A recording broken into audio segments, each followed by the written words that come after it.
सास बहू का लिव इन रिलेशन। नेहा खुले विचारों वाली लड़की थी।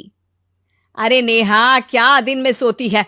ससुराल में ऐसा नहीं चलेगा, वहां तो काम करना पड़ेगा। काम जितना काम होगा कर लूंगी माँ, पर अगर कोई ये कहे कि सारा आराम छोड़कर सिर्फ काम ही करना है तो ना भी ना, मुझे नहीं करनी शादी। अरे कैसी बात कर रही हो? अच्छा चलो जाकर नहा लो, मैं नाश्ता लगा देती हूँ, फिर तुम्हें कॉलेज भी तो जाना है। नेहा कॉलेज के लिए निकल जाती है। वो सोचने लगती है कि ससुराल में वो कैसे मैनेज करेगी। क्या हुआ नेहा, परेशान लग रही हो? अरे यार, तू तो मुझे जानती है ना, मुझे अपनी लाइफ बिल्कुल परफेक्ट चाहिए, लेकिन लग नहीं रहा लोग मानेंगे। यार, कहीं मेरी शादी ऐसे घर ना हो जाए जहां मेरी जिंदगी ही नरक हो जाए। अरे मैंने ना कल एक इंग्लिश फिल्म देखी थी, उसमें भी कुछ ऐसी ही समस्या थी हीरोइन की। अच्छा, तो फिर क्या किया उसने? उसने तो अपने होने वाले पति से साफ साफ कह दिया कि वो पहले उसके घर कुछ दिन तक बिना शादी के रह कर देखेगी, और अगर ठीक लगा तो ठीक, वरना तेरे मेरे रास्ते अलग। अरे हाँ यार, ये तो बिल्कुल सही आइडिया दे रही है तू मुझे। चल मैं तो चली, थैंक्स यार, तूने मेरी प्रॉब्लम सॉल्व कर दी। ये बोलकर नेहा खुशी खुशी वहां से निकल जाती है, लेकिन पीछे से उसकी सहेली कहती है, अरे नेहा, नहीं नहीं, कुछ नहीं सुनना मुझे। ये बोलकर वो वहां से चली जाती है। हे भगवान, पूरी बात सुने बिना ही चली गई। अरे वो तो विदेशी फिल्म थी, वहां सब चलता है, लेकिन ये तो भारत है, सभ्यता और संस्कारों वाला देश, जहां शादी से पहले लड़की को ससुराल में नहीं रखा जाता। खैर, नेहा मस्त होकर घर आती है। नेहा, कल तुझे लड़के वाले देखने आने वाले हैं, और हाँ, इस बार कोई बहाना नहीं चलेगा। हाँ हाँ, आने दो आने दो, मैं तैयार हूं शादी के लिए। अगले दिन लड़के वाले आते हैं, जहां लड़का कहता है, मुझे अकेले में लड़की से कुछ पूछना है। हाँ हाँ, क्यों नहीं बेटा, जाओ नेहा, घर तो दिखा दो इन्हें। नेहा भी खुश हो जाती है कि उसे मौका मिल गया है लड़के से अपनी शर्त रखने का।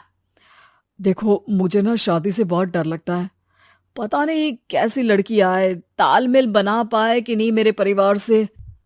मैंने कई घरों में रोज का क्लेश होते देखा है। तुमने तो मेरे दिल की बात कर दी। मैं भी यही सोच रही थी कि भाई सास तो अच्छी होनी चाहिए, पति सपोर्ट करे ना करे, रहना तो पूरे दिन सास के साथ है। लेकिन मेरे पास ना इसके लिए एक बहुत अच्छा आइडिया है। अच्छा, कैसा आइडिया? क्यों ना शादी के पहले मैं कुछ दिनों तक तुम्हारे घर आकर रह लूं, तुम लोग मुझे समझ लेना, मैं तुम लोगों को समझ लूंगी। ठीक लगा तो शादी, वरना टाटा बाय बाय। क्यों? लड़के को नेहा की बात में दम लगता है। वो घर के सभी लोगों के सामने नेहा की बात रखता है। अरे पागल हो गई है क्या? ये कैसी शर्त है? अरे शादी से पहले मैं क्यों तुझे किसी और के घर भेजूंगी रहने? अरे लड़की के ख्याल तो 20 साल आगे के हैं, इतनी भी खुले विचारों वाली लड़की नहीं चाहिए हमें। अरे माँ, क्या बुरा और गलत बोल रही है ये? रहना तो हम दोनों का है ना। कल को कोई परेशानी आई तो तुम सब तो ये बोलकर निकल जाओगे कि जिंदगी तुम लोगों को ही निभानी है। तुम लोगों को जो करना है करो, तब क्या करूंगा बताओ? सबके समझाने पर वो लोग मान जाते हैं। वाह, मैं 2-3 दिनों में पैकिंग कर लूंगी, तो आकर मुझे ले जाना। और नेहा पहुंच जाती है विशाल के घर। आओ आओ, ये रहा तुम्हारा कमरा। इस घर में तुम एज अ गेस्ट रहो, लेकिन माँ तुम्हें बहू की तरह ही ट्रीट करेंगी, और तुम भी उन्हें सास की तरह ही रखना। बस फिर क्या था, शुरू हो जाता है लिव इन सास बहू का ड्रामा। अरे चाय तो बना दे बहू। जी सासू माँ, अभी लाई। नेहा चाय लेकर आती है कि बस चाय लेकर आई हो, इसके साथ पकोड़े भी ले आती। लेकिन आपने तो बताया ही नहीं कि आपको चाय के साथ पकोड़े भी चाहिए। हाँ हाँ, अब तो पता चल गया ना। रात को खाना खाने के बाद नेहा किचन में खटर पटर कर रही होती है। क्या हो रहा है वहां नेहा? माँ जी, मैं ना रात को अदरक वाली चाय पीकर सोती हूँ, ये मेरी आदत है। अच्छा, तो जरा मेरे लिए भी बना देना। दोनों सास बहू रात को चाय पीती हैं। अगले दिन, नेहा, मैं मंदिर जा रही हूँ, मेरी साड़ी निकाल कर बेड पर रख दे। नेहा सास के लिए साड़ी निकाल कर रख देती है। वो देखती है कि उसके आने के बाद से सास ने घर का कोई भी काम करना छोड़ दिया है। यार मैं क्या करूं? ऐसा ससुराल तो मुझे नहीं चाहिए था जिसमें मैं ही सारा काम करूं। मैं तो ऐसा घर चाहती हूं जहां सास और बहू दोनों मिलकर किचन में काम करें। हे भगवान, रात को चाय पी ली, पेट में गैस बन गई, अब तो चला भी नहीं जा रहा है। मुझे तो ऐसी बहू चाहिए जो हेल्थ के प्रति कॉन्शियस हो, क्योंकि वो ठीक रहेगी तभी तो मैं ठीक रहूंगी। दोनों समझ जाती हैं कि वो लोग एक दूसरे के लिए नहीं बने हैं। अगले दिन, नेहा, जरा चाय तो ले आना। नेहा चाय के साथ चिला भी बनाकर ले आती है। सास खा पीकर सो जाती है।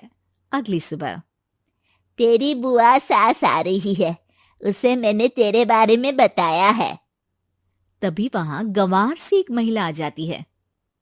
चलो यहां से निकलो, कुछ नहीं है खाने के लिए, जाओ। ए नेहा, तमीज से बात करो, ये मेरी ननद यानी आशीष की बुआ है। हाय रे दैया, इतनी आकड़ वाली लड़की! अरे यही है ना जो शादी से पहले ही आकर बस गई है यहाँ पर।